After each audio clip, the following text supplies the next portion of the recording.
Remember that sword he entrusted Ogami with way back in Chapter 4? It, along with Ayame's sword, Yamazaki's sword, and the sword Sakura inherited from her father, are all used in a ritual called the Rite of Four Swords, which, when performed successfully, can seal away demonic forces. In the Demon War 8 years prior, the Rite of Four Swords ended in failure, resulting in Colonel Shinguji, Sakura's father, using the Majinki and sacrificing himself to finish the job. However, Yoneda has faith that Ogami and Sakura can succeed, where he and the former task force failed, entrusting the two of them to carry out the ritual themselves. Yoneda then initiates the charge on Musashi, and after they've made direct contact, the ship is somehow still in flying shape. As the others head down to their Kobu to deploy, Kaede stops Ogami and asks him to promise something. She asks him to promise that nobody will die, that everyone will come back home safely, recounting how Ayame never made it back from the assault on Seima Castle. 死んではダメ。死んでもいいなんて絶対に考えてはダメ。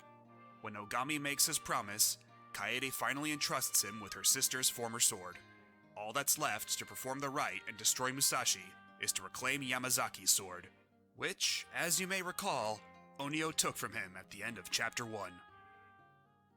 With the squad having made their way inside, it's time for yet another combat mission. And even though we've been stripped of the Tembu, the Kobu can still keep up, just as Koran theorized. The map features 3 giant cannons that are impervious to direct attacks. The only way they can be destroyed is if you stomp on the power source at the base of each tower. Each tower also features an enemy spawner that'll pop out a new demon weapon every turn.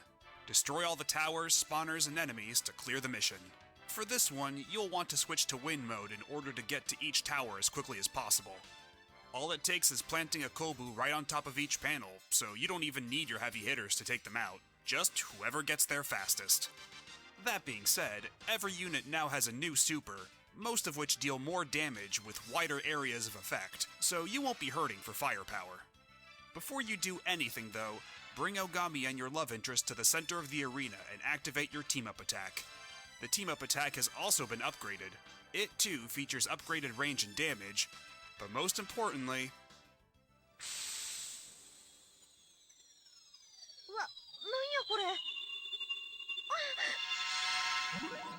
気に入ってもらえたかな。おきに大切にするで。君に送る愛の人型。All I need.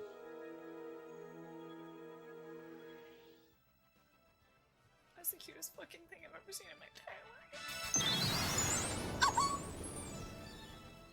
Anyway, after clearing out a fair chunk of the map with the power of love, split the party into groups to clear out the towers and take out the spawners.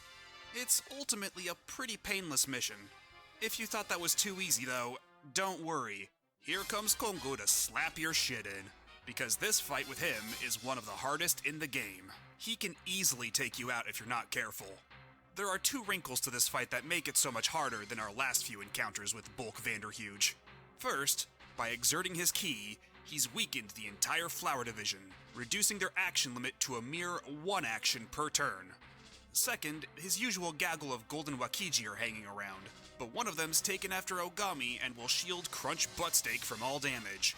The ideal strategy here is to shift into mountain mode to turtle up.